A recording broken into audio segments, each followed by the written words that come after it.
Thank you. Welcome. Get yourselves seated.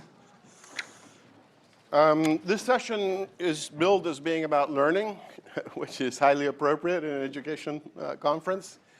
But my suggestion to you and to the well, it's hard to change your presentation based on what the chair says at the beginning of a session. It's already done.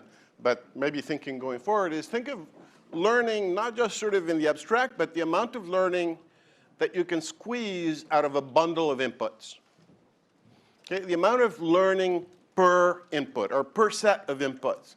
Because when you look at around the world that white countries are, and by the way, I think a little bit of the discussion from Malawi yesterday was quite interesting because the minister was saying, look, we're in the dumps when it comes to learning. We have 115 to 1 on average pupil-teacher ratio in primary. We can't expand secondary. But, you know, they're spending 4% of their GDP on education. So what gives? 4% is not bad. I mean, it's not up to the international average, and it's not fantastic. But compared to places like Liberia or even Korea during its great takeoff, was spending way less than 4% of GDP and took off educationally fantastically. So what gives? So, you know, there could be structural issues, age structure. If the population is extremely young, then it's hard to make the budget go far because you just have a lot of kids, and that's hard to do. And we've known that for 30 or 40 years, 50 more, whatever, for a long time, that age structure matters. So that's one thing that could be going wrong in any given country. The other major thing that could be going wrong in any country is that whatever you manage to get out of GDP to spend on education doesn't go far because the inputs are so expensive. Well, pretty common sense. If your classrooms are costing $15,000 per classroom, which is the case in a lot of countries, you're just not going to be able to build many. And if your textbooks are costing $6 or $7 when they ought to cost $1, as Ben Piper has demonstrated, you've got a problem. And there's a type of analysis that's good for that, which is analyzing the market for those inputs. And by the way, one of the things economists I thought ought to do and are trained to do is to analyze markets, right? And yet, most of us don't, except the glorious team of Pakistan. Are they here? You know, you guys are actually analyzing markets. That's brilliant. It's not being done by almost anyone else. I wish you'd turn to analyze the market for inputs, not just the market for outcomes or whatever, or market for schooling, places in school. But understanding why books are costing $5 instead of $1 is really important. Or why teachers are costing 10 times GDP per capita when they ought to be costing maybe 3 or 4 times. So expensive inputs is one barrier. And I suspect some of that's going on in Malawi. But the biggest barrier is once you've grabbed your money from the tax base, once you've bought your inputs, which may be too expensive, unfortunately, how much learning can you squeeze out of a bunch of inputs? That's the third most powerful, or third powerful determinant of how much learning is going on in a country. And if you look at the really successful cases, Paul, like Vietnam, I bet that all of those things are lining up correctly, and that's why Vietnam is a star. You know, they have a decent tax base, I suspect. The population's not too young, and their inputs are not too expensive, and they manage to squeeze a lot of learning out of your inputs. So what we're going to be doing in this session is looking at, you know, squeezing learning out of a bundle of inputs. And, you know, the various approaches, we're gonna look at them. You know, value added is a kind of obvious one, you know, because it's adding value to the stock or basket of inputs that you have. How do you value add to that? That's a very, very relevant topic. The other papers are along the same lines. So without further ado, we'll take them ideally, I think, in the order in which they are in the program. I think that keeps me sane, keeps you sane, keeps them sane, perhaps. So let's go. So Caine? Thank you, Lewis. So I'm going to talk about the RISE Ethiopia program, which was essentially a broad brush evaluation of Ethiopia's General Education Quality Improvement Program, GQIP. That program was rolled out nationally and has a very large number of inputs. And just as Lewis was saying, Ethiopia is a country that is trying to stretch relatively thin inputs across a very wide number of schools and regions. It's a country with a relatively low income per capita, but nonetheless, it's also got very significant challenges of expansion because it's a country in which since 1994, there has been very rapid expansion of access to education. So this is work that I've done jointly with Moses Oketch, who's here, Jack Rossiter, who's here, and Dawit Tiruneh, who is online, hopefully. So the background to the work, as I said, is that in Ethiopia, the GQIP program has been actually 3 phases of large-scale government intervention to improve the inputs to schools, and particularly the inputs in relation to teacher quality. So a lot of teacher training, teacher upgrading, improvement in teacher recruitment and teacher deployment, but very many initiatives implemented in really quite a large scale across the country. And we don't have nationally representative data, so I'm not going to present here a robust evaluation of the impact of GQIP. And in fact, that would be quite difficult, given that in fact we've had in Ethiopia over this period of time declining learning levels. So outcomes have not improved on average. In fact, they have deteriorated. And that's not perhaps uncommon. And it's in line with what was shown yesterday, for those who were here yesterday, in relation to Indonesia. Actually, the graphs look quite similar to those in Indonesia. So we've got rising enrollment, especially in disadvantaged areas, which of course brings in relatively more disadvantaged pupils to the schools, so arguably can make the job of the teacher more challenging, although you don't quite have the 115 pupils per class that you have in Malawi. So our questions were essentially what patterns and trends can be discerned in learning progress in grade 4, which was the grade we were studying specifically, over the period from 2012 to 2021. That's what we've got 3 surveys for, which come from the Young Lives program and from the RISE program. And then, given that we can't discern improvements in outcomes, we focused really on the question of equity. So is it possible that even in an environment of reducing outcomes, you could still have some improvements in equity? And then that's the question, of course, for GQIP, because GQIP was not just a program about inputs, it was also a program about improving equity and focusing on more disadvantaged areas. So as I said, we've got 3 data sets which are carefully linked together. So the Young Lives data collected in 2012 and 13 was a survey of grade 4 schools in all of the Young Lives sites, which are a purposive selection of sites across Ethiopia, so not nationally representative, but it's longitudinal in the sense that we collected data, including learning outcomes data, both at the beginning of the school year and at the end of the school year. The same design, almost exactly, is used by the RISE program Grade 4 survey, which does the same thing in 2018 and 2019. So same baseline and endline. Very similar geographic base, except that it doesn't include the Afar region. Both of those surveys include observations at school level, classroom level, and teacher level, including a test of teacher pedagogical content knowledge. Then the final survey, the second RISE survey, which was funded additionally by the Gates Foundation, took place in 2020 to 21. Same design, baseline and endline, excluding this time the Afar and Tigray regions because of conflict in the Tigray region. And this includes the teacher test, but not observations at the school and classroom level in addition to that. And that's partly because the budget was smaller, but also this is during the COVID pandemic. So the second phase, the end line for that, is just after the end of the lockdown in Ethiopia. So other findings that are relevant to this work, which I'll just briefly comment on, which have come out of the RISE Ethiopia program, are first of all that in the common schools that are included in all the surveys, we do see, as I said, a decline in average learning outcomes, which is equivalent to 1 year of schooling. So pupils in grade 4 by 2021 had learnt 1 year equivalent less than pupils in 2012. So that's the kind of scale of the decline in those 33 common schools. Difficult for us to say exactly what's the cause of that because we don't have data on grades 1 to 3. We only know that in these cross-sectional studies across time, there has been a decline in grade 4.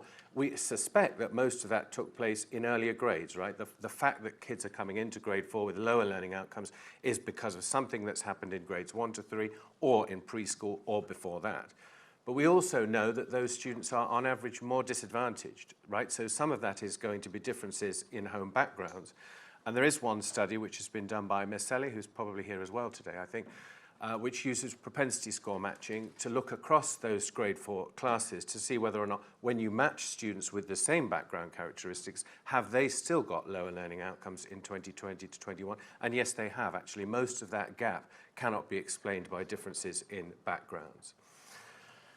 And nonetheless, as I said, there have also been improvements in the schools. So there is a bit of a mystery there, which I think Lant was pointing to yesterday, in the sense that there is a reduction in learning outcomes despite certain other things that are going on in the background, which ought to be positive. So in addition to that, there have been some declines which are probably linked to coronavirus. That is something that we'll comment on, but is much more difficult to get at. There are, of course, more first-generation learners coming into the system, but as I said, that in itself is not a sufficient explanation. And importantly, we don't have any evidence for declining progress levels in grade 4. So actually, when we look across the 3 surveys, progress made in the same grade is much the same across the 3. There isn't really a reduction in progress, and that's telling us that, in another sense, school quality hasn't declined. Okay, so looking at questions of equity, rather depends on how we define it in terms of what we think the trend in equity has been. So there are very many different views on equity, and Luis and I wrote a paper about that early on in the RISE program. So, for example, there is in Ethiopia a greater fraction of children who now have access to all stages of education. So that, in one sense, is an improvement in equity. But probably there is a reduction in the fraction of pupils who reach meaningful standards, such as, for example, being able to read by grade 10. There's probably fewer pupils in school who can read by age 10 by 2021 than there were by 2012. But of course, there is a larger number in school. So if you ask the question whether or not more 10-year-olds can read, we can't answer that. We don't have a nationally representative survey, but maybe that's stayed broadly the same. There's also been possibly a reduction in gaps that you could call inequitable, i.e. those that are not based on effort, which could relate to, for example, quality of schooling. So even if students haven't learnt more in school, they are in schools which have, on average, better teachers, better infrastructure, better school quality in some observable sense. Now, that doesn't mean, it depends how you'd like to define equity, doesn't it, whether that is a better thing or not. But it seems that being in a better equipped school with a better trained teacher ought to be a good thing, even if that takes a long time to feed through to improvements in learning outcomes, which it likely does. So a better learning environment is an improvement in equity, and there is possibly a improved focus on disadvantaged children in the sense that although on average levels have declined, the proportion of that decline which is attributable to students from disadvantaged backgrounds isn't actually that large. A lot of it comes from reductions in progress among the more able pupils. Again, not necessarily a good thing, but it's the same thing that we saw in Indonesia yesterday. So this is a graph where I've linked all of the surveys across the regions in Ethiopia, and you can see that in each case there is a baseline and end line. So the first one is Young Lives, the second one is the first round of RISE, the third one is the second round of RISE. So taking place across that long period of time, the biggest decline is between 2013, the Young Lives survey in grade 4, and 2018, the first RISE survey. And these data are for the common 33 schools. So it's not every school that's included in all these surveys, just those that appear in all of them. And they're not the same children, of course. These are cross-sections of children of the same age in the same schools. So the pattern is quite consistent between 2013 and 18 in that there is a decline in every region in average learning outcomes. The 2021 measurement is right after COVID, so actually I don't think that looks quite so depressing. And I think there are some signs that, certainly in the more advantaged regions like Addis Ababa, that there is perhaps some recovery of learning outcomes towards the levels that they were in Young Lives. And perhaps you could say that 2018, in some sense, in those regions, is the low point. And that would be consistent with what we can say about students' backgrounds in 2018, because looking at how those have changed in the urban areas, we can see that there has been a slow improvement across the whole period in caregivers' literacy. So pupils have become, in urban areas, more advantaged in that their parents are more likely to be able to read, for example. In rural areas, that's gone down as more disadvantaged children have come into school. That average has gone down.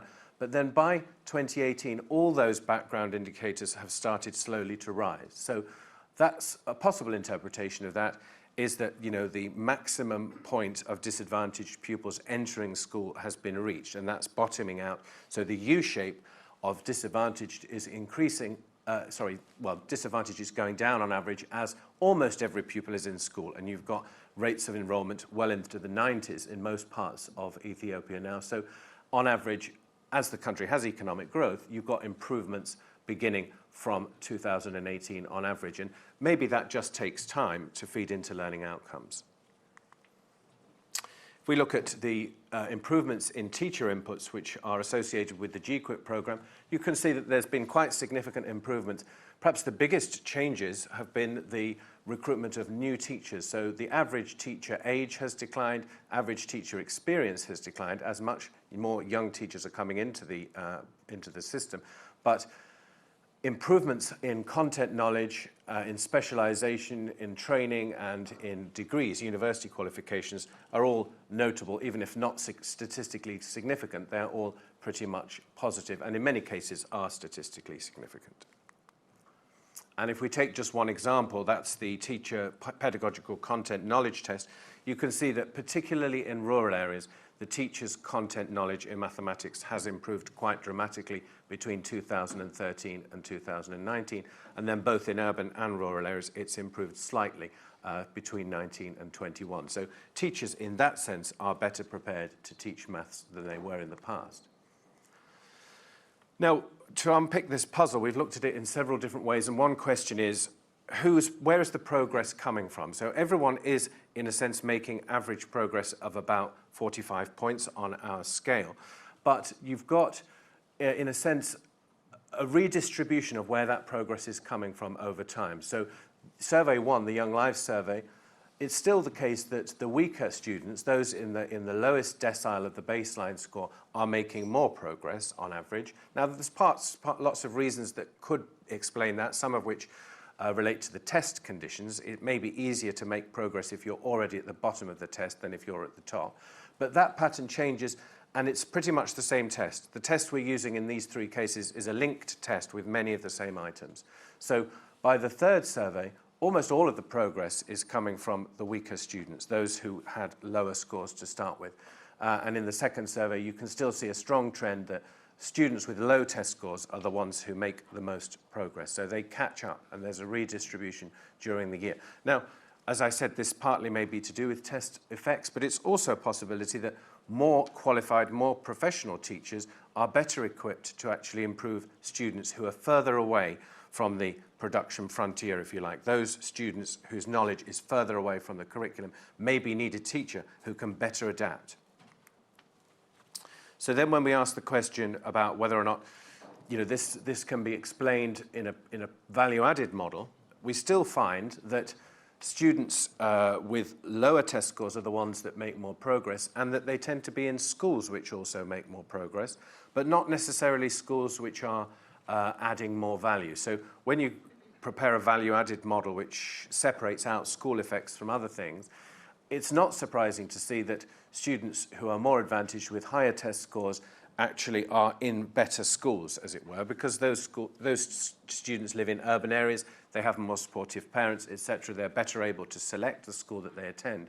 But there is some reduction over time between the Young Life Survey and the RISE Survey in how much of a gap school effectiveness creates between weaker and stronger students in terms of disadvantage. So again, it's a complicated picture. What I'm saying is that there may be an improvement in equity in distributional terms. There may be a narrowing of gaps in progress made between more and less advantaged pupils. But on average, progress has stayed the same. So you could call it a zero-sum outcome.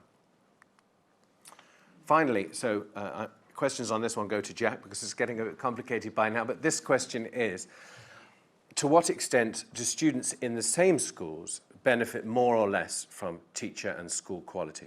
So what we've done here actually followed an example that comes from a paper by Paul Glevy and others, including me, where we did this for the Young Lives data in Peru and Vietnam. And we've just estimated separate fixed effects for school fixed effects separately for children in more and less disadvantaged groups. And we've got three groups here. The more and less advantaged in SES terms, more and less advantaged in starting scores, and more and less advantaged in terms of gender, male and female. There's no difference on gender, and there's only a difference in the RISE 2018 and 19 survey on students' ability. So students coming in with higher test scores benefited more from school quality in that survey. So that's where the difference between the fixed effects is statistically significant. But in all of the other surveys, there was no difference. And ideally, you would hope in this sort of analysis to see no difference, because that's telling you that schools benefit pupils equally, whether they're boys, girls, whether they are more or less able or more or less advantaged in socioeconomic terms. Okay, so finally, to comment on the equity implications of all this, in one sense, the disappointing thing is that the absolute sense of equity in terms of what children ought to be entitled to, the learning that ought to be possible for everyone, has declined. So in that sense, on average, everyone is worse off.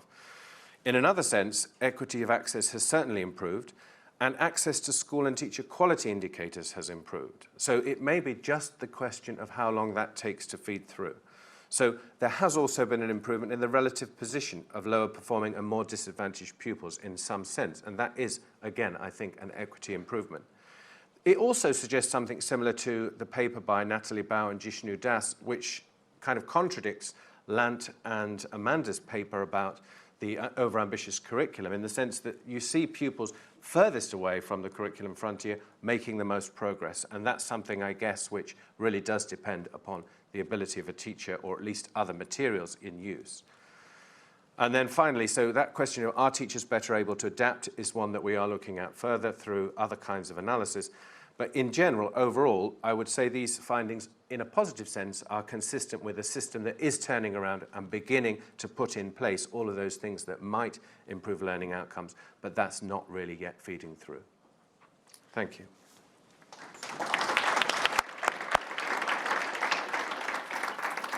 Okay. Can I ask the other presenters to be a bit more disciplined with the time? Sorry.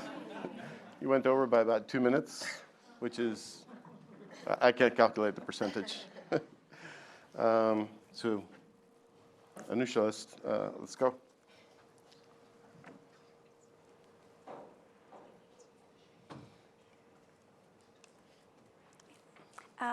Thank you so much for giving me the opportunity to present this paper on the joint role of school and home inputs in children's learning in the context of Vietnam. It's a joint work with Pedro, Michele, Giannola, and Sonya Krutikova. It is... Oh.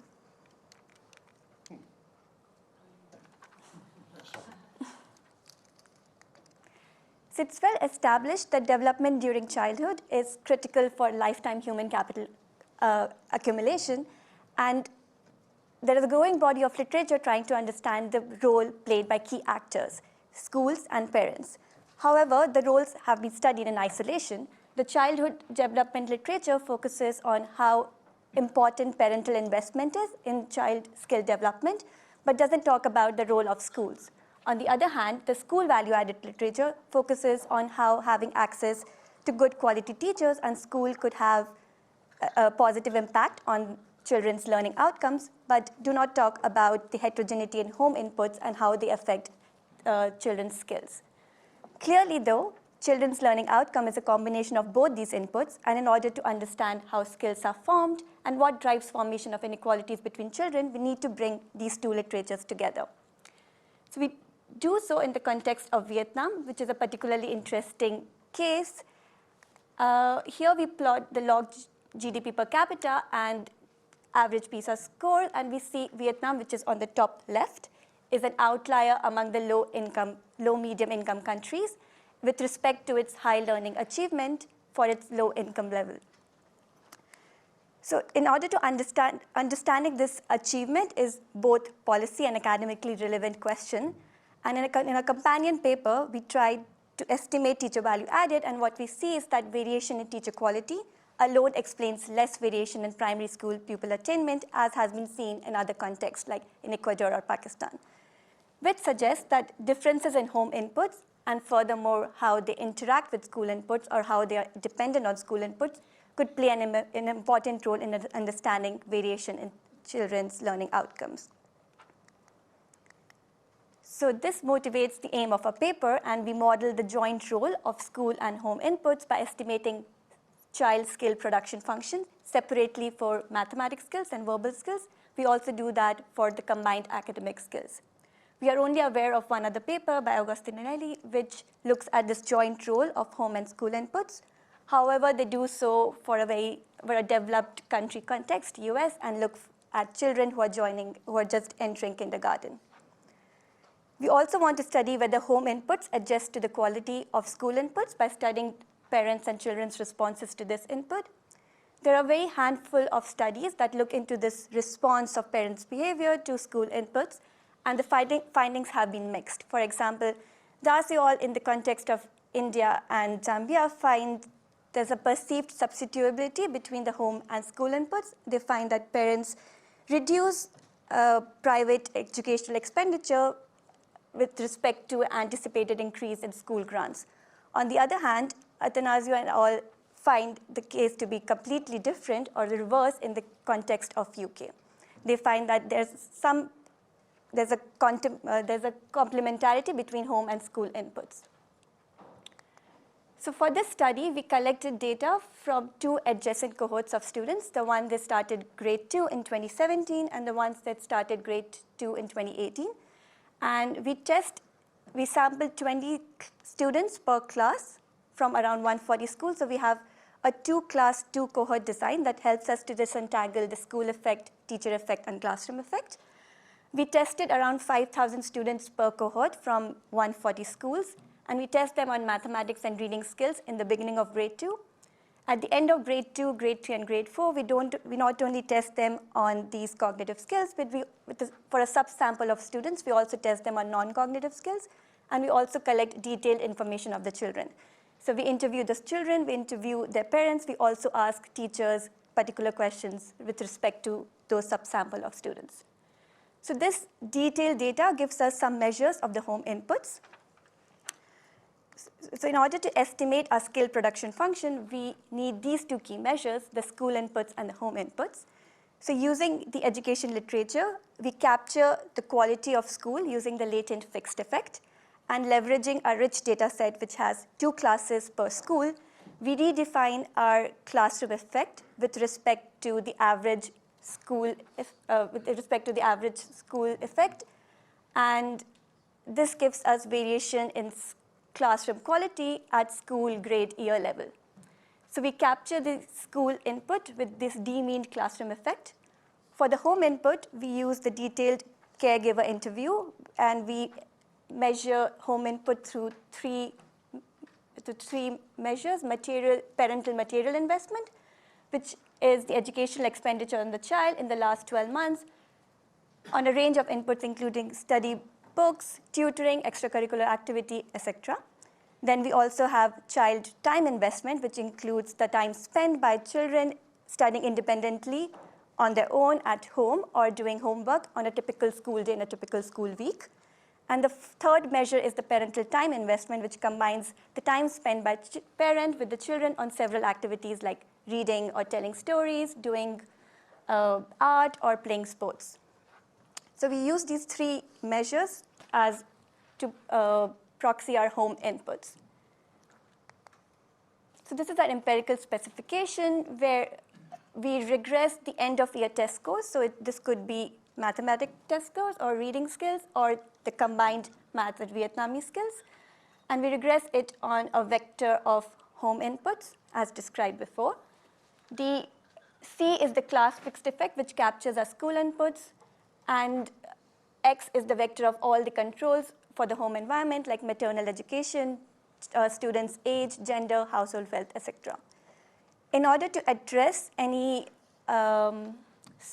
issue of omitting inputs, we also control for students' prior skills, which is my Y at T-1. So we exploit this 2-class sorry, I should have mentioned this before. We exploit this 2 class per school setting in order to address any issue of sorting of teachers and children into schools. So the results from this regression is presented here.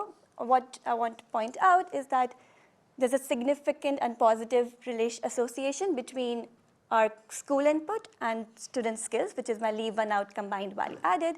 So 1 standard deviation increase in school quality leads to almost 1/10 increase in students' test score. If we look at column 3 and 4, what we see is that the returns to home investments is moderated by the school investments. So in the column 4, when I control for school investments, the returns to home investments, which is material and time investments, goes down, and also one of them loses significance. But it still shows that parental time investment and child time investment are positively associated with children's test scores. We also want to see how the returns to home investments vary with children's latent ability. So in this table, we interact different inputs, both school inputs and home inputs, with students' baseline score, which is from column 5, 6, 7, 8. And we also interact home inputs with school inputs to see how they change with the different levels of input. The first result I want to point out is the positive relationship between baseline score and parental material investment. What it suggests that parental material investment has higher returns for more academically able children. We also see that there's a positive relationship between child's time investment and baseline score, which also suggests that children's return to child's time investment has higher returns for more academically able children. The other result that I want to point out is the negative relationship between the school input and child's time investment, which suggests that having access to good quality school is more important for students who spend less time studying independently at home. Then we want to see how parents perceive the school quality to be. In order to do so, we asked parents questions about what they think about the quality of the teacher and the school, and they have to rate them from 1 to 5. So we take the average rate for each teacher, averaging over all the parental responses who were in the same class, and we regress this average rate on the actual quality captured through the class value added, and we see there's a positive relationship. So 1 standard deviation increase in the quality of classroom leads to almost 0.04 point increase in parents' rating of the teacher. So this suggests that parents have an accurate perception about the quality of the teachers or the classroom. We then want to see how they actually respond to the school quality. So to do this, we estimate the following model, where H is my measures of different home inputs, and we regress these home inputs on the school input captured through classroom fixed effect and all the other control variables. So the results from this is presented here, and we see this, again, a positive relationship between school inputs and home inputs. So in our context of Vietnam, these parental material investment and child time investment, so the home inputs, are complement to the school inputs. So 1 standard deviation increase in school quality leads to almost 0.12 standard deviation increase in parental material investment. So this suggests that both parents and children do respond to the school inputs. So the results we have so far is that both school and home inputs are important for the development of academic skills. Specifically, parents as well as children's own time investment are strongly associated with this attainment. We also find that the returns to parental material investment and child's own time investment is higher for children who are more academically able, suggesting that for child's time spent studying to be conducive to learning, a minimal baseline level of achievement might be required. We also find that parents have correct beliefs about the quality of school input, and they respond to improvement in school quality by increasing both material investment and time investments at home. So to conclude, we want to point out that whenever in order to in order to estimate the skill production function, we need to take into account both the school inputs and the home inputs. And it's also very important to recognize that parents' decision-making is determined by their belief about the school input and their preferences for children's utility and their utility. And we need to take into account that if households adjust home inputs in response to school input, then taking this response is important in order to have consistent estimates of skill production function. Okay, that's it. Cool. Thank you.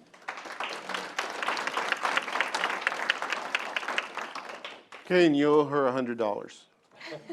She gave you 2 minutes, 25. Is that all I'm worth per minute? Huh? $100 or $50 a minute? $50 a minute, yeah. That's what I'm going to start charging people.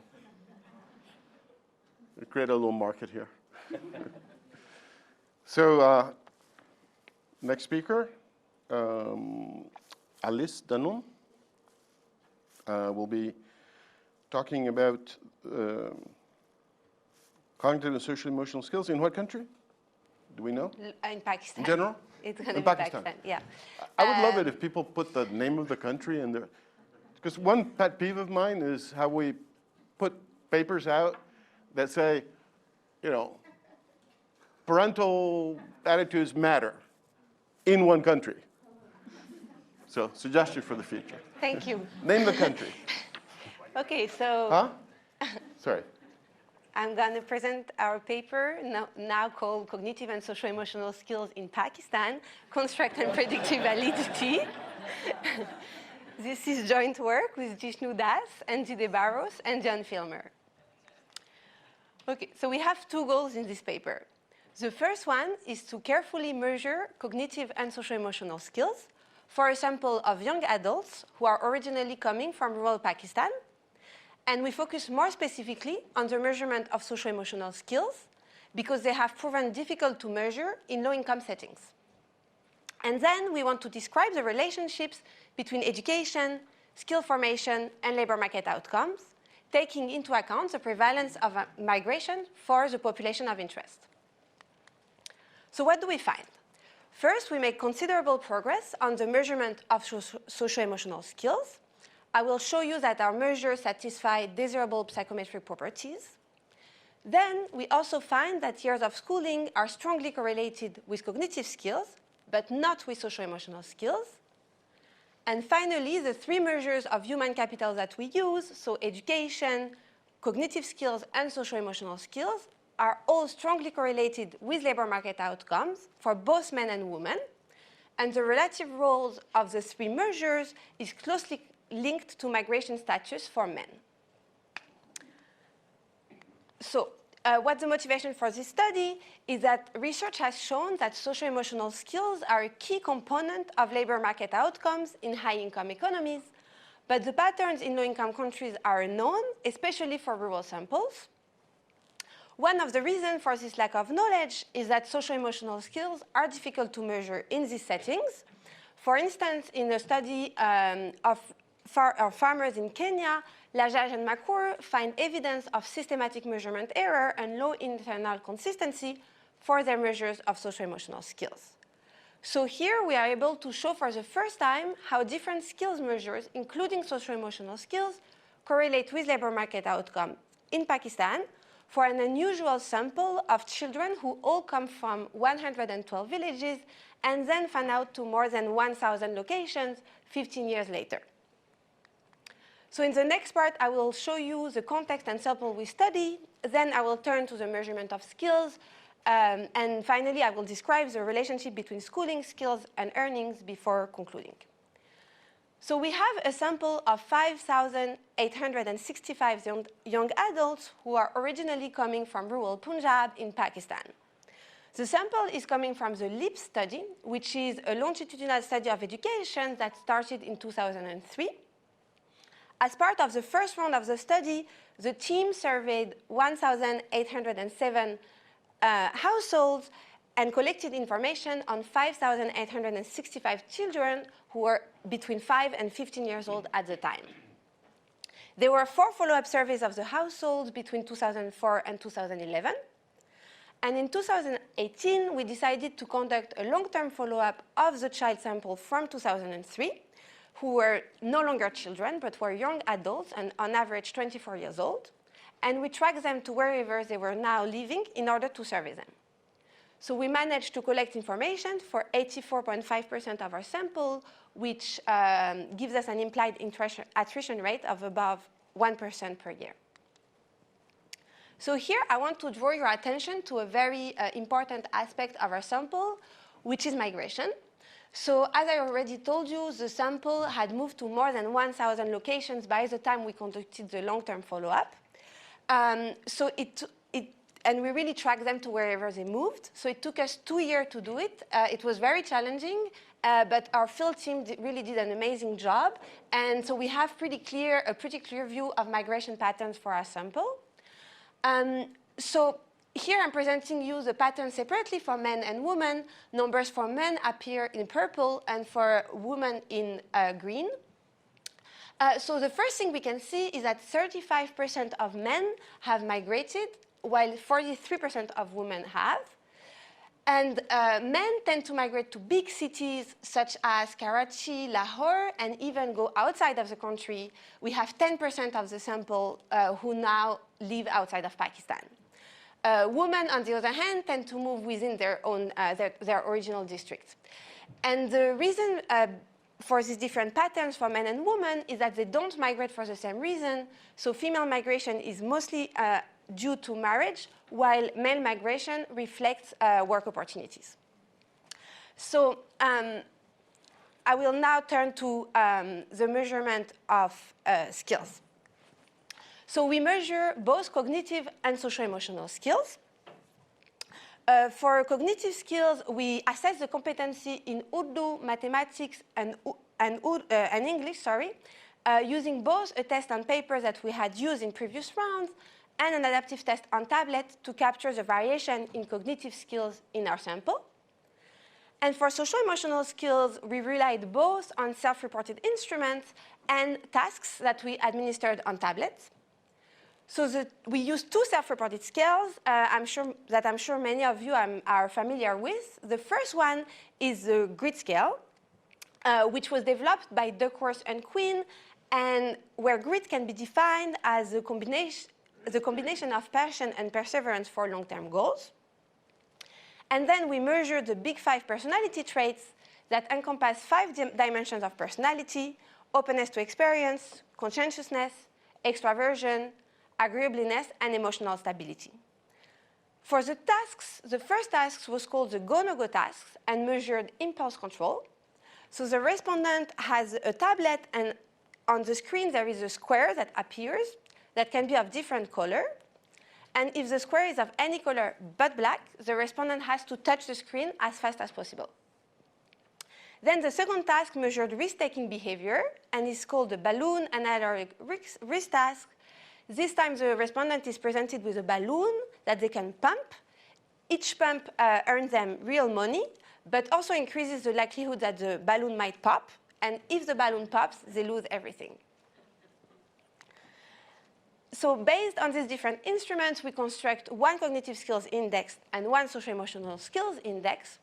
For the cognitive skills index, we simply aggregate all the questions for each subject into an Urdu, mathematics, and English scores using item response theory, and then we average the 3 subject scores into one single index. For socio-emotional skills, we aggregate the items from the self-reported scales and the scores from the tasks using principal factor analysis. So we assessed the validity of the socio-emotional skills measures in different ways, and I'm going to focus on two of them in this presentation. So first, we conducted exploratory factor analysis. So we analyzed the patterns of correlation between the item variables to infer the relationship to the index of socio-emotional skills. And unlike previous work, we find that the items mapping from factor analysis closely matches the theoretical construct of the scales. Then we also evaluate the internal consistency of our measures using the Cronbach alpha statistics. So these statistics measure the intercorrelation of the item of a scale, And so we can interpret it as the extent to which the item of the scale measures the same underlying concept. And so we find the statistics ranges between 0 and 1, and the rule of thumb is that it has to be greater than 0.7. We find Cronbach alphas ranging from 0.53 to 0.75 for the different scales and subscales. So some are slightly above the rule of thumb, some are below. But as a comparison, in their study in rural Kenya, Lajaj and Makur found Cronbach alpha for the same constraint ranging between 0.3 and 0.5. So now, in the remaining 5 minutes, I will walk you through the relationship between I will describe the relationship between schooling, skills, and earnings. And we will start by looking at the relationship between years of schooling and skills formation. So in this table, I'm presenting you in the first column the correlation between years of schooling and cognitive skills. And in the second column, the correlation between years of schooling and socio-emotional skills, where we also control for the respondent sex. And what we can read is that there is a very strong correlation between years of schooling and cognitive skills.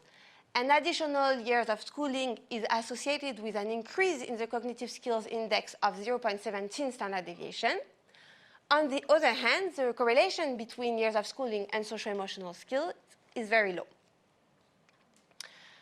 Then I'm going to present you two sets of descriptive correlations. So first, I will show you a regression of the monthly income on our measures of human capital. So schooling, the cognitive skills index, and the socio-emotional skills index. And we also include age fixed effect in the regression.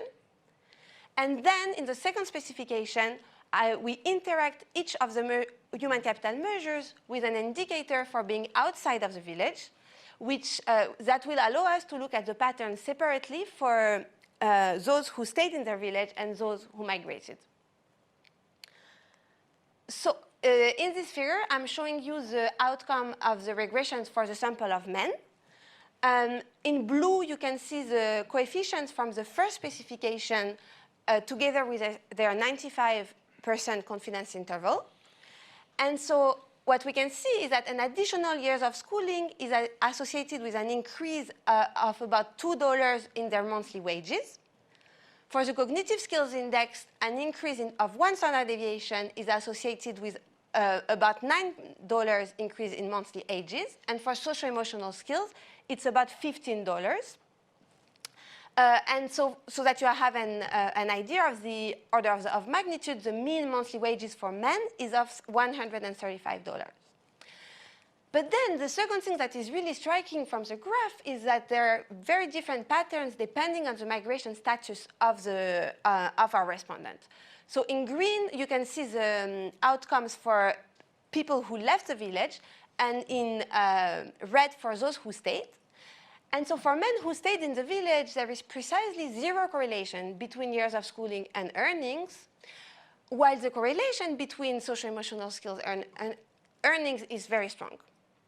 Now, if we switch to looking at those who left the village, the patterns are completely reversed. So there is a very strong correlation between years of schooling and earnings, but no correlation between cognitive skills or socio-emotional skills and earnings.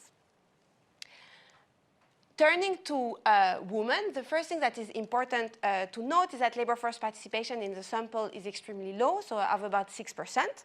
So I won't show you the specification with the interaction terms because most of the women who left the village are not working. They got married and they're not working. So if we look at the full sample of women, we can see that an additional years of schooling is positively associated with earnings. The coefficient is of $1 approximately, which represents 17% of the mean wages. And this reflects both higher participation and higher earnings. So then we can switch to looking only at the sample of women who are working. It's a very small sample, but we can see that there is also a positive association between schooling and earnings for those women who are working. Okay, so just to conclude, I just showed you that all of our measures of human capital are strongly correlated with earnings. And I want to leave you with three thoughts. So the first one is that our measures of human capital can explain at most 13% of the variation in labor earnings for men and at most 26% for women. So we, even with these comprehensive measures of human capital, most of the variation in labor earnings is left unexplained. Then the second point is that if we were to interpret our estimates as causal, one standard deviation increase in cognitive skills leads to an increase in lifetime earnings of about $800, which is more than 5 times the current annual spending of $132 per child. And so it provides a useful and fairly high benchmark for how much we should be willing to spend. And the third point is that if there is a program that is able to improve socio-emotional skills, then we should be willing to spend much more money on that. But of course, our correlation patterns also reflect selection, and so we think that the next important step is to assess the plausibility of these estimates as reflecting causal links. Thank you very much.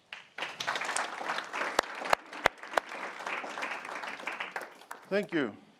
The next presenter on centrality-based spillover effects is Michael Vlassopoulos from the internet, somewhere in space. Or he's not here, right? No. Yeah, okay. Thank you. Thank you, Michael. Please proceed. Thank you. Hello, I hope you can hear me. Hello? Yes, hello. I hope you can hear me in the room. We can. Okay, so let me share my screen.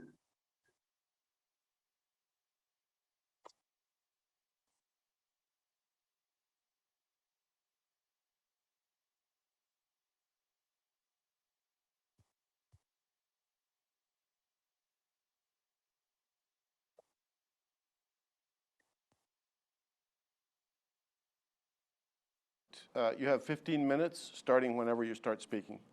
Yes, thank you.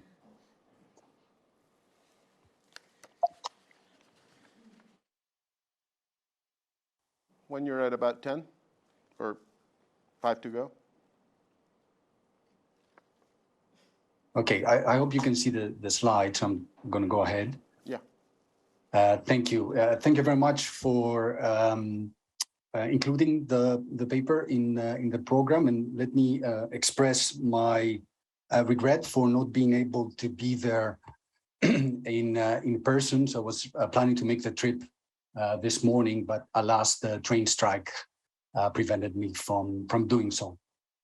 So this paper is joint work with Asad Islam, Yves Zenou, and Xing Zhang, and they're all who are all based at Monash University in Australia. I'm Michael Vlassopoulos, and I'm based at the University of Southampton. So what we're interested in this project is on understanding the role of social network structure in peer-to-peer educational spillovers. And we're gonna study this question in a sample of schools in rural Bangladesh. So by means of introduction and motivation, let me, our starting point is that there is indeed a large literature on the role of peer effects in education, and this literature has established quite range of different settings that the composition of the classroom, whether it's to do with gender, with race, or even ability, matters for the educational outcomes of students. Yet overlaying the composition of the classroom is a net of social relationships that connect the students. So students are embedded in a social network within their classroom, and yet the role that those social relationships play for the strength of peer or educational spillovers has not received a similar attention in the literature. So in other words, one might imagine that in classrooms where students are connected strongly with social, with friendship with each other, we might expect that peer effects would be stronger relative to classrooms where these relationships are weaker. That's the underlying motivation. And why studying network structure for knowledge spillovers is important is because if we can better understand how the network structure impacts those spillovers, we can inform the design of targeted interventions, so interventions that would target most influential, so to speak, students in order to maximize the benefits from the spillovers. So let me come to more specifically what we do in the paper. So we are asked the question of, do more central students, central in the sense of how popular, if you will, they are socially, whether those students generate stronger spillover effects to their classrooms, to their classmates, sorry. And we study this question by carrying out a large randomized control trial with primary school students in rural Bangladesh. So our sample includes about 14,000 students, grade 3 and grade 4 students across over 200 primary schools in rural Bangladesh. And in a nutshell, what we do is to offer an educational intervention, which in our case is private after-school tutoring, to a random subgroup of students. We do that in a randomly selected subgroup of the schools in our sample. And then we compare outcomes relative to another scenario where we target another subgroup of randomly selected subgroup of schools. We offer the intervention to the most central subgroup of students in each class. And then we collect this is a 2-year program, or a program that takes place over 2 years, and we collect both educational outcomes measured by standardized tests in English and math, but we also collect information about their non-cognitive skills as assessed by the tutors, and also, crucially, for what we're interested here, information on the friendship network of the students in the baseline before the intervention takes place.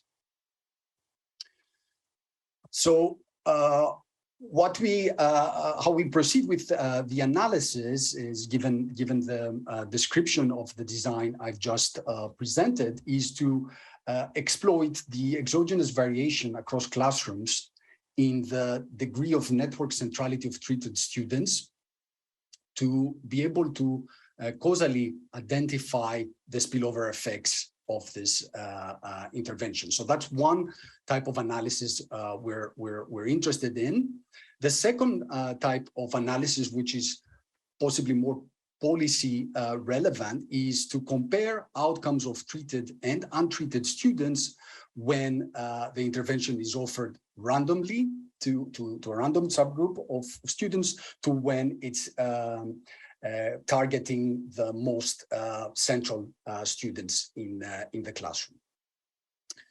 And in terms of the findings, the answers to these two questions, or to these two types of analysis. So for the first issue, we find that centrality-based spillover effects are indeed large. So we find that one standard deviation increase in the average centrality of treated students leads to improvements by, and I'm sorry, this is a typo here, it's about 0.3 standard deviations in English and in math test scores of untreated classmates. So we find, and we therefore document that more central students do exert stronger spillover effects to their classmates.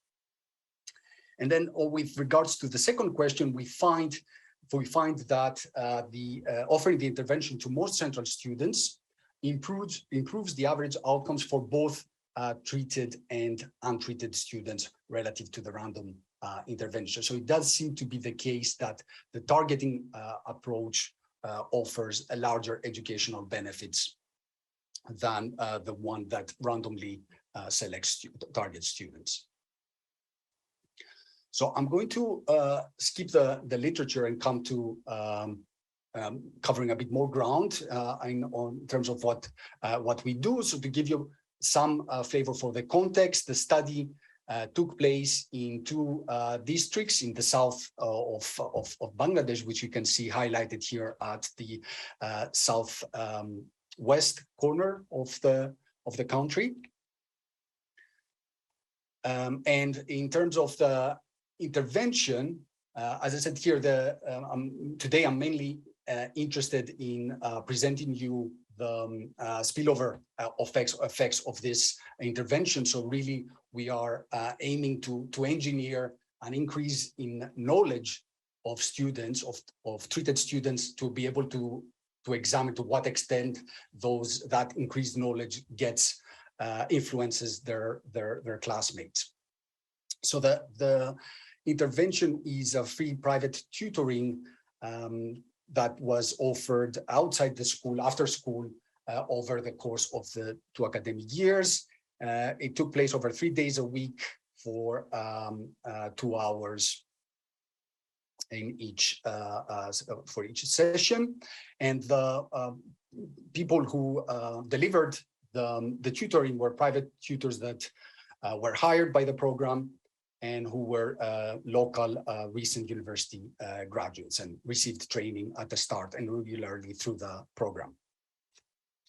So let me come to the experimental design. So the schools in our sample are randomized into 4 groups. And I want mainly here today to talk about treatments 1 and 3 because they are similar in the sense of the content of the intervention. It's this private tutoring intervention.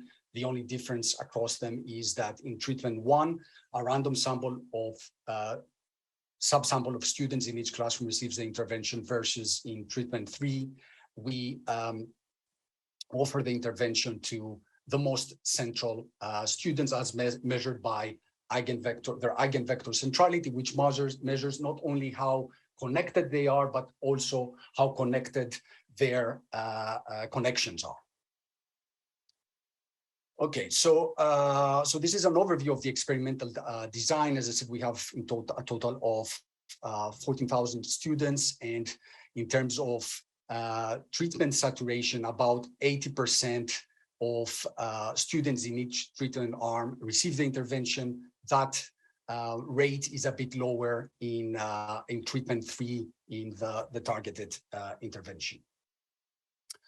Okay, so the timeline, this was a 2-year program. So we have pre-program test scores, and then we collected test scores in halfway at the end of the first year, and then at the end of the second year, we collected also various types of household and network information. Now, I'm going to focus today on the spillover effects. So the program had important direct effects on treated students, but I'm mainly interested today in presenting you the spillover effects. So here's a table presenting regression results where the outcome of interest is either the English test score or the math test score, and then the main variable of interest here is this capital E bar, which is the average eigenvector centrality of treated students in one's classroom. And the columns present the test score. 2013 is the baseline, so before the intervention, so we see no effect as we would expect. So it's a form of a balance test. And then 2014 is the midline and 2015 is the end line. And you can see that for both English and math, we find about a 0.3 standard deviation improvement, for a one standard deviation improvement in the average centrality of treated students, that leads to a 0.3 improvement of the test score, 0.3 standard deviation improvement of the test score of an untreated student. We then ask the question of how do these centrality-based spillovers come about, and we look at the characteristics of the most central students to try and make some progress on this question. So what we see is that they are both academically on average stronger, so on the basis of their baseline test scores, but also in terms of the non-cognitive skills, they have strong social skills. And then in surveys we conducted, we found them to report to engage with their classmates in schoolwork related matters more so than non-central students. So we think that centrality not only captures the connections that students have, but also captures some sort of latent ability of the students that makes them more able to transfer the knowledge that they receive in the tutorial groups to their untreated students. How am I doing for time? You have about 1 minute left. Okay, so the last thing I want to say, which I think is quite interesting, is comparing treatment 1 and treatment 3.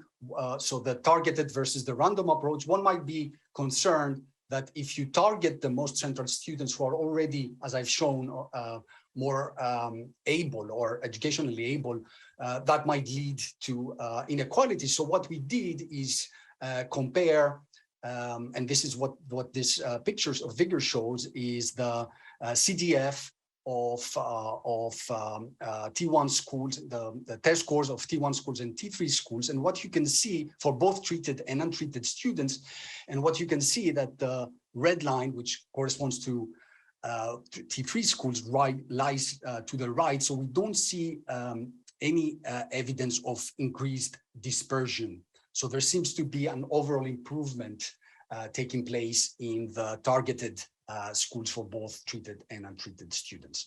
So let me conclude. We studied the role of position in social network for education spillover effects in a large field experiment in primary schools in Bangladesh, and we document that exposure to more central classmates generates larger benefits to untreated students. And we also show that targeting central students generates more benefits for educational benefits for both treated and untreated students than random provision. So our kind of conclusion here is that targeting seems to be a promising approach for educational interventions, but of course more evidence is needed, and we are working towards producing that additional evidence, and we hope that other colleagues also will join us in. Thank you very much for your attention. Thank you. Thank you, Michael, for managing the time so well.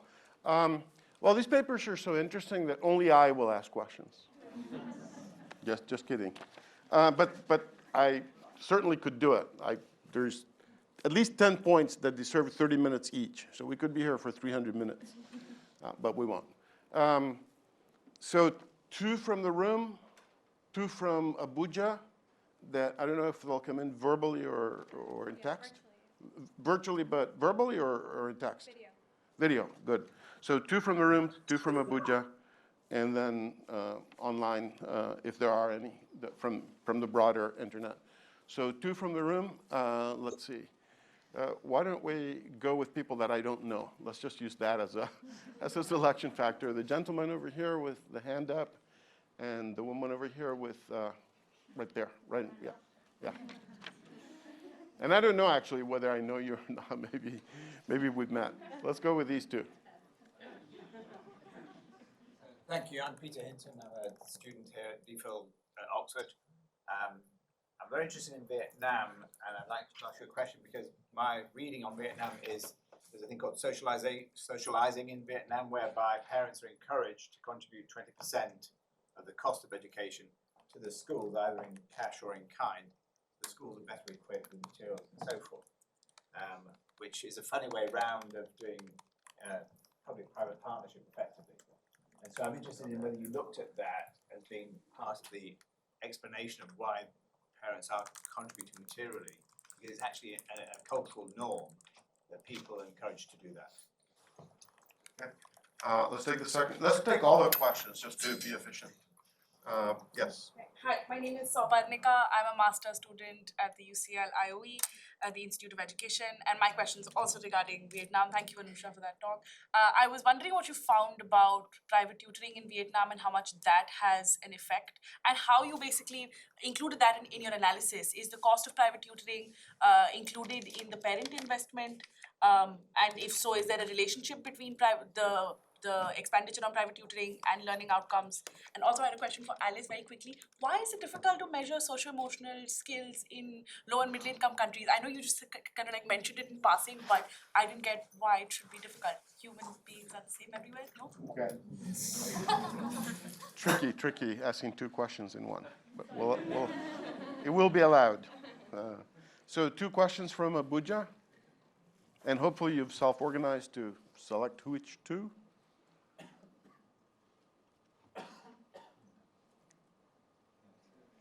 We can't hear. You're muted, it seems. Yep. My name is Olari from CC. My question is about the study of joint role of schools and home input in children learning. I want to ask, are the schools homogeneous in terms of they are all government or private or a mix? And if it is mixed, the result varies by the nature of school, in the sense that parents naturally want to send their kids to a school whereby they return to education. Because the finding shows that I'm sorry, guys. improvement The sound quality is disastrous. The sound quality is terrible. Nobody can hear. Can you put it in, are they able to, can you please put it in writing, because we just cannot understand. It's a terrible sound quality. What? So while you guys get organized to send them by text, so we don't waste a lot of time, we're going to take a question from the internet. Why don't you guys get organized to be able to put in your questions in writing, please? Okay? So let's take one from the internet then. So we have 2 online. I can just do both. Yeah. So Alice, the first is to you from Matthew Jukes. He says, you are lumping together very different skills. For example, those that can be improved, such as impulse control, and those that can't, such as Big 5. Can you disaggregate? And then to Michael, there's a question from Andrea Doger, and they're asking you, what are the implications of teacher classroom instruction? So what can teachers do to maximize these positive results? Okay, Abuja, did you have time to get organized to type your questions in text? If not, we'll move on to the answers. I'm going to pressure them to answer quickly so that there's a guarantee that you will get your questions asked. Please put them in writing. So please, let's just go in this order, from you to you to you. Was there one from Michael? There was a question. Okay, so then let's just go in the order in which they're seated, then plus Michael. And answer quickly so that Abuja definitely has time. I think Caine is better placed to answer the first question than Abuja is. Oh, I'm sorry, I didn't realize. I thought all the questions were targeted to people. Were they? They were. The targets are sometimes mistaken. Okay, go ahead, Caine. First question was? About the material and like parents are. Oh, socialization in Vietnam, yes. Yeah, I mean, I think that I can't answer the question about how you've accounted for that in your paper. Obviously, I haven't read it, but I mean, it is a big thing. Socialization is a way, exactly as you described, of bringing parents' income into the school. And I guess how you're going to account for that as a contribution, it's going to look like that was school expenditure. Yeah. So we I agree that they have to invest in like some kind of give donation and stuff like that. So we only look at the discretionary material investment, like things which they, like we're removing the school fees and whatever expenditure they have to make. We only look at discretionary educational expenditure like extra study materials or desks, computers in their home, and we only look at the material investment in that regard, so that we can see variation in that regard, but not the ones which is compulsory for all the parents. Okay, let's move on. Why don't we take your questions? Yeah. If there was more than one, I can't remember. So the first one was why was socio-emotional skills difficult to measure in low-income countries? I think the main answer is that we usually use self-reported scales in developed countries to measure these skills. They have been developed for high-income countries and tested there, and then we just transpose them to another setting. A lot of these concepts are abstract, so sometimes it's difficult to translate in the local language.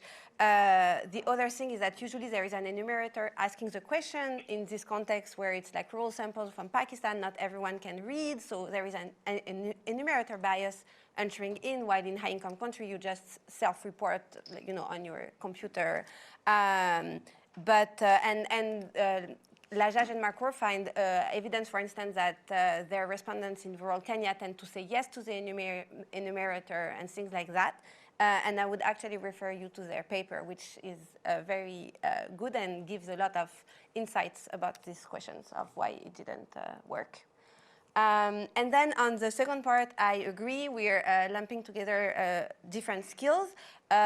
First, on the big five, I mean, there is a question on whether they can be improved. I think something like conscientiousness potentially can be improved, as studies have shown that grit can be improved, for instance. But yes, we can disaggregate to some extent. The more we disaggregate, the less reliable our measures become. So there is kind of a trade-off there. So we didn't want to push too far on exactly, on disaggregating, but we can do that. Okay. Thank you. Was there one more question? Yeah, about private tutoring. About private tutoring where? To me. To you. Good. Go. So yeah, so in Vietnam, there's a full day, half day culture of students, and a lot of students who do half day actually go for private tutoring and extra classes. But this is like part of the school time spent in school. So when we are finding it difficult to disentangle what private tutoring and extra classes are, because we asked questions about, do you go for extra classes or do you go for private tutoring? And we don't see a lot of variation across students. Almost everyone who goes for either extra classes or private tutoring. So given that there's not a lot of variation in the sample, we are not able to see the effect of these particular private tutoring and extra classes on. Sorry, but it's the same thing. It means the same thing in Vietnam Yeah, but then we don't, almost every student in a sample either goes for extra classes than private tutoring. So we do not see variation coming because of that in their skill development. With respect to socialization, which is better termed societalization, frequently that occurs within the school, sometimes as discretionary spending if the parents want to put their kids in a, quote, quality classroom or a, quote, selected classroom within a public school. There can even be variation within a single public school. Okay. Wasn't there a question for Michael? Yes. Michael, go. Yes, thank you. So the question is, what are the teacher classroom instruction implications of the findings? And this is a very good question. So we think that the targeting results suggest that if you're operating in an environment with resource constraints, which is a very common feature in developing countries and beyond, then as a teacher, you might be in a position where there's some activity or some benefit you can offer to the students, but you might not be able to offer it because of the resource constraints to everyone, or you might need to introduce it in a staggered way. And I think the results here, our results would suggest that you might want to prioritize students that are more central, because not only would they benefit more from the intervention, but they would also they're better placed to impair the knowledge they acquired from the intervention to their classmates. So you might get the kind of highest return from in terms of learning. So to go back to the initial discussion, this would kind of maximize learning per unit invested. Okay, great. So Abuja, did you type the questions? You're not able to type the questions? Well, they have not got a question? I think they're having some technical issues. Oh, technical issues. So, well then let's take 2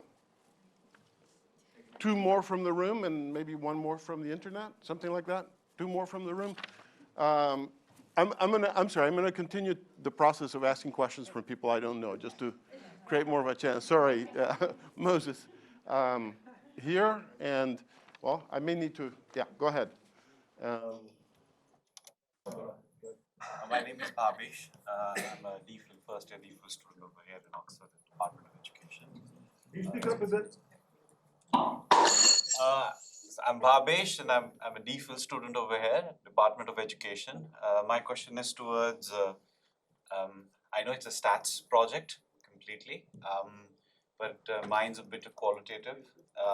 And I wanted to understand that during your research in Vietnam, and you were talking about the involvement of the home and the involvement of the school for the child and the investment of parents towards.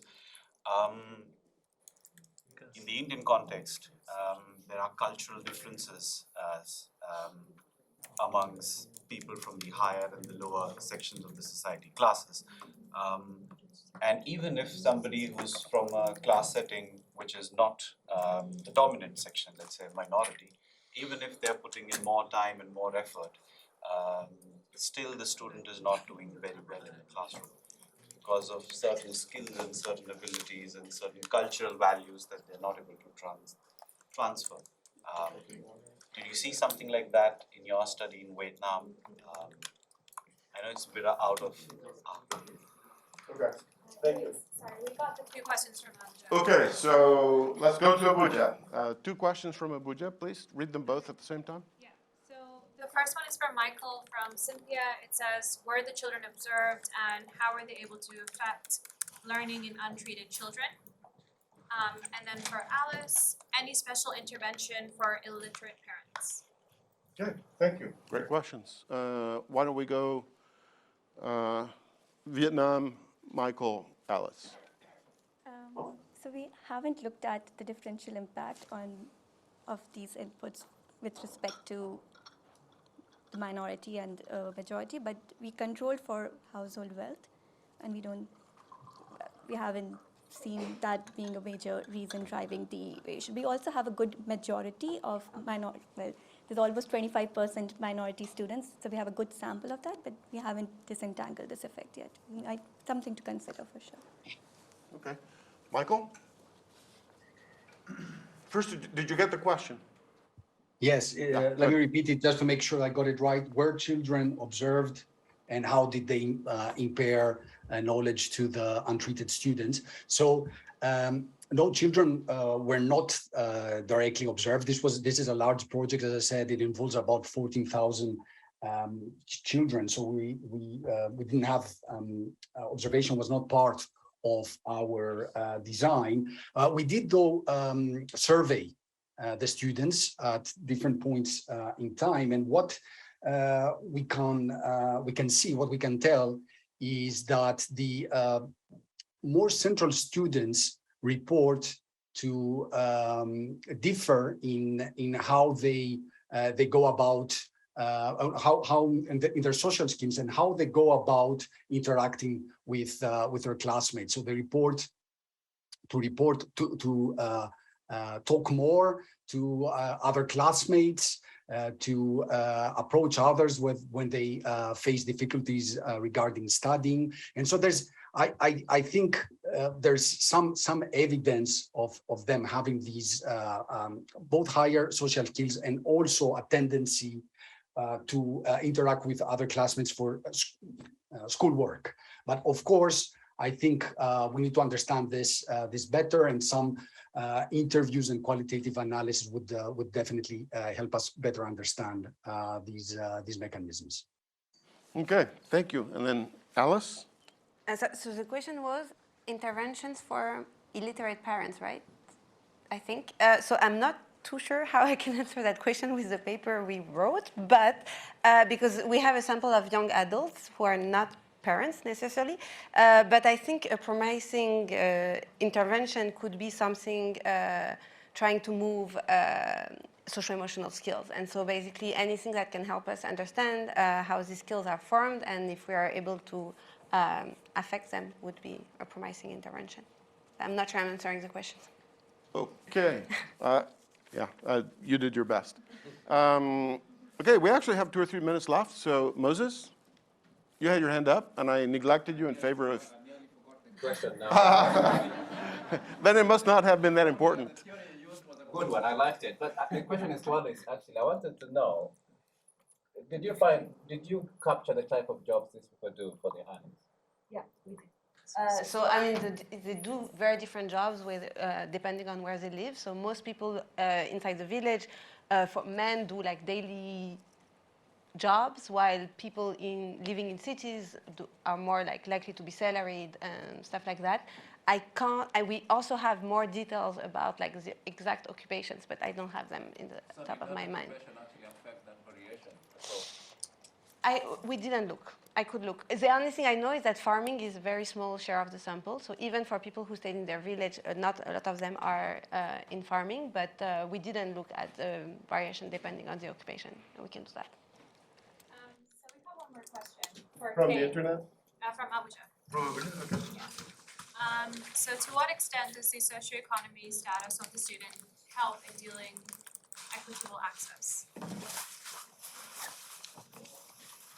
I'm not sure I quite get it, but maybe there's several ways of answering that. Does it mean, for example, that are socioeconomically more advantaged pupils better able to get access? I mean, yes, they are, but that's something that is improving. So in Ethiopia, regardless of socioeconomic status, access has improved, and particularly for the least advantaged. We don't know if that answers it, do we? Yeah, it was probably typed really fast. I think that's about it. Okay. There's literally 2 minutes left. So if anybody had, I think Amanda had her hand up. Yeah, go. My question's for Caine. I was just wondering if he could maybe just thoughts on maybe why learning went down. In Indonesia, we don't think it's due to enrollment. We have some hypotheses about curriculum changes and time spent on math instruction, but it's challenging to kind of pinpoint it. I think that for us, what we can say is that it's not happened in grade 4. So learning hasn't actually declined in grade 4 in any of the ways of looking at it. So if that were also true in grade 3, which it seems like it ought to be, then it logically looks to me like a lot of it must be to do with what's happening right at the beginning of school. So students are coming into school with lower levels of school readiness, poorer quality pre-primary schooling. Now, that is something which has exploded really in Ethiopia, in the sense that, back in the Young Lives days, less than half of the students had access to pre-primary schooling. Now, there's more access, but I think of a much lower quality. Would that be fair, Joe? So I suspect a lot of it is going on right on at the early stage.